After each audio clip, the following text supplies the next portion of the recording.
The spiritual strength of this great land of Bharat has been its Grama Devatas, the village deities. In many ways, when the big temples were razed to the ground, it is these village deities which kept the dharmic heartbeat alive. They today stand as less acknowledged backbone which held the nation together. While the Paradevatas needed elaborate temple structures and strict maintenance guidelines, these Grama Devatas were accessible and relatable at a human level. The bond was very tight and no less than a parent-child or a brother-sister relationship. Hence, the Siddhas and Munis of the past developed this whole culture of Grama Devatas so that no village or hamlet in Bharat is left without a Devata. Each village becomes a mini cosmos with its own Devata and family of Devatas. One such Devata is Angala Parameshwari. Angala Parameshwari, also called as Angali or Angali Amman, is a fierce yet compassionate form of Shakti. In one origin story of Angali, when Shiva cuts off Brahma's fifth head, he incurs the karma of Brahmahatya. The head of Brahma was stuck to Kala Bhairava's palm as a kapala. Parvati Devi takes the form of Angala Parameshwari, crushes the kapala, thereby liberating Shiva. In another version, it is said that she is the combined form of all the 51 Devis of the Shaktipitas. Shaktipitas are the 51 places in which different parts of Sati Devi's body fell. According to the Shakta traditions, the formless Angala Parameshwari was the one who created the Trinity, Brahma, Vishnu and Maheshwara. Melmalayanur is the main place where the first temple of Angala Parameshwari was established. There are thousands of temples of Angala Parameshwari across Tamil Nadu. This unique temple of hers is in Tenkudi near Kumbakonam. This was established by a living Siddha, Sri Angali Siddhar Appuvarma, making it unique and special. Sri Appuvarma is a trained sthapati and an artist. He was working in the film industry in Chennai.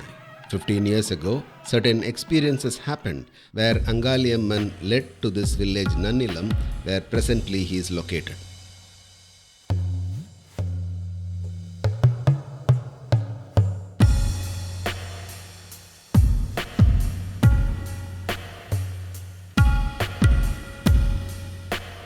Here, he has established various deities but in a temporary manner.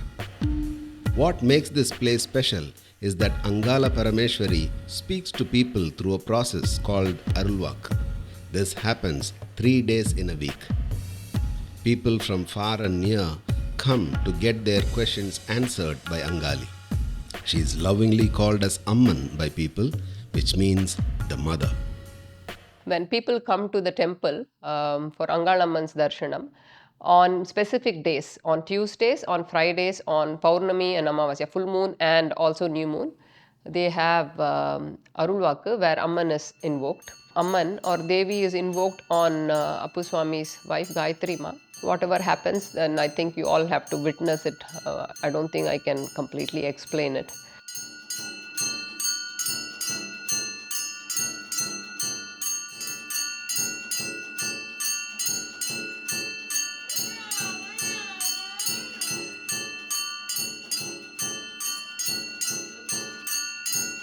The first time I was there to experience Amman and see everything was a little shocking in the sense of, like, I didn't really know what was going on, but I could tell that it was something that was very powerful and energy that is like cocooning, like protective, omnipresent in a sense. Being that close to when Amma was invocated really gave a sense of like a superior force to me. My arms were like really shaking because of how powerful Amman's presence, I guess, was. As a visual person like me needing to believe something like that, it was awesome, and I had tears during that day when I really got to see Amman invocated in front of me, and really it was an amazing experience.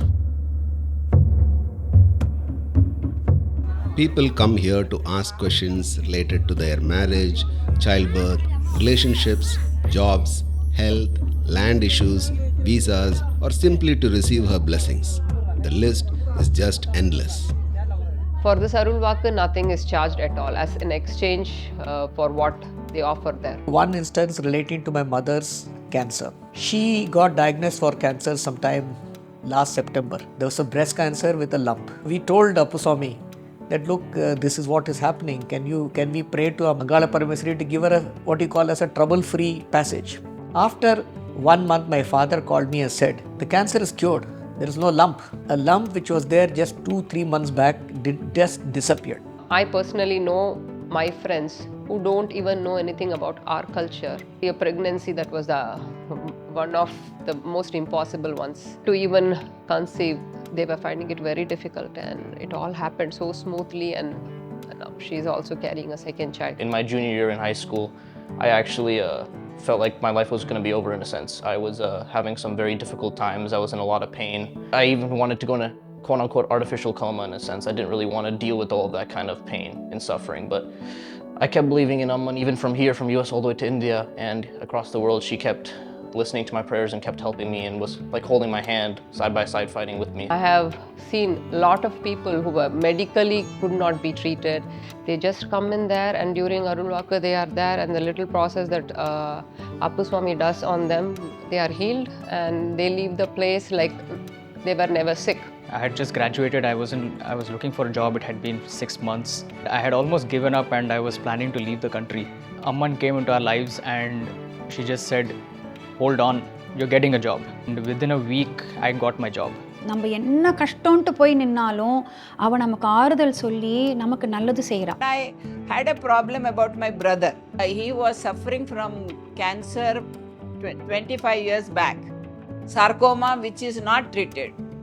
But he became all right. When my husband had become very serious in 2017 with cardiac failure, with the sugar high and the creatinine high, and had to be admitted in the hospital, he was in a critical condition. Immediately, Sandhya had contacted them, and the Arulvakku happened, and the divine voice told, he will be okay after surgery. True to Amman's words, he came out of the operation also so well, without having any complication, and which was really, really unbelievable.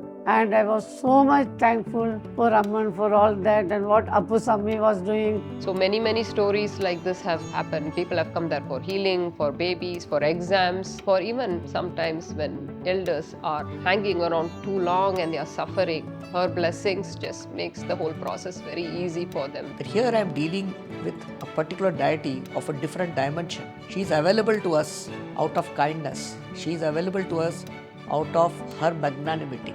And what struck me was the Moola Mantra Appuswamy freely shares with people. He is not keeping it as a top secret. I am so happy my family got in touch with such a kind goddess who is just not giving us solution for everything we ask, but she is giving us clarity. Rituals for the ancestors are necessary to ensure harmony in one's life. Neglecting the ancestral rites creates innumerous issues. Hence, Siddhar Appuvarma has taken it upon himself to perform regular Amavasya pujas and homams every month. Being located by a river which is north flowing and between two cremation grounds, this place is apt for performing the ancestral rites.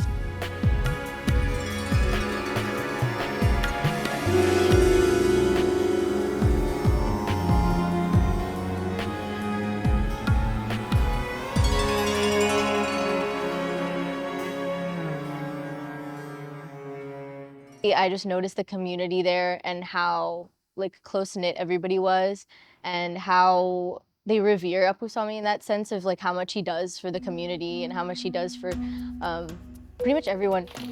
He has organized daily tuition for the village children. He provides notebooks and pens for hundreds of children both during Navratri and on an ongoing basis. During festivals like Pongal and Deepavali, he organizes distribution of new clothes and sweets for corporation street workers. They are the most neglected yet hard-working people of the society. A truly touching gesture which is covered and appreciated by local media outlets. He offers regular Annadanam for all who visit the Siddhar Peetham. For me, it was something different world only where I have not seen that first time. So much namrata, so much looking after the people. I have not seen such a selfless family in my life. Whether he knows them well or not, he is always someone who is there to help and there to really serve. He and his wife Gayatri Ma maintain a goshala with over 40 native breeds of cows. The milk is used in daily annadanam and also distributed to village people. Native cow dung is used in the traditional manner for preparation of sambrani dhupam and vibhuti, the sacred ash. To promote traditional healing, they also develop herbal products for mass distribution. The couple has dedicated their lives to providing these powerful offerings to people all around the world. Because I used to be someone who's a lot more stubborn in the sense of not wanting to just follow everything that was said to me or my parents said or the culture said. But then I think after experiencing certain things either through meditation and sadhana or being there, I think both of those experiences in tandem really opened me up to the idea that there's so many higher forms of energy out there that are looking out for us, and for people who can access that, they can do a lot of good in the world, and that's something that Swami is doing. நான் ரொம்ப எல்லாத்தையுமே சந்தேகப்படுற ஆள். என் வலது கண்ணு பார்க்குறத இடது கண்ணு நம்பாது, அந்த மாதிரி ஒரு ஆள் நான். அப்படி இருக்கிறச்சே இந்த மாதிரி ஒரு அருள்வாக்கு அம்மன் இதெல்லாம் நான் நம்பி இங்கே இருக்கேன் அப்படின்னா அது அவ எனக்கு போட்ட பிச்சைன்னு தான் நான் சொல்ல முடியும். If you're feeling skeptical about any of these kind of beliefs, don't worry. I was in that same exact boat. I don't really believe in much of God stuff. I'm not very religious to that point. We live in a world where dry logic and skepticism rules. Selfishness and hatred towards others has become the norm. In this day and age, Siddhar Appuvarma and Gayatri Ma are like a fresh breeze. They bring a ray of hope in the lives of youngsters and elders alike. When people see that there is results, they flock to her. People really should go and see this temple and really experience what Apurvarma uncle and Gayatri auntie have to offer. I think that it's extremely underrated what they do, and they should be recognized across the world, and I think that they can help thousands and millions of people. And even for people around the world who benefit, a lot of us don't have any knowledge, I feel of all these, how energy can be used in different ways, and he's someone who knows all of that and knows how to utilize that in a positive way. For their activities to spread far and benefit more people, the Moolasthana temple has to be constructed. அம்மனுக்கு கோவில் கட்டணும், அங்கே அவள் நிரந்தரமாக உட்காரணும், இன்னும் நிறையா மக்கள் வரணும், நிறையா பயனடையணும். அந்த இடத்துல ஜெகஜோதியாக அவள் இருந்து அத்தனை பேருக்கும் ஆசீர்வாதம் பண்ணிட்டு அந்த அப்பு சுவாமி காயத்ரி குடும்பம் நல்லபடியாக இருக்கணும். If the Prana Pratishtha is done and the Kumbhabhishekam happens, only then we can make sure that she'll be there all the time. Angala Parameshwari has to be consecrated through Prana Pratishtha, and her deity has to be established. In a world where money is the base of every transaction, Siddhar Appuvarma performs all these offerings with zero expectation or requests for money. So the responsibility rests solely on us. The situation right now is the land is yet to be purchased. Funds for the sculpting of the vigrahas of many Parivara Devatas of the temple are required. With folded palms, we request people to come visit and benefit. Contribute generously towards the completion of the temple and be a part of this in whichever way possible. Hindu revival can happen only when our Grama Devatas are revived in a big way. They are the deities who walk with us and protect us. Let us invoke them, receive their blessings, flourish and grow.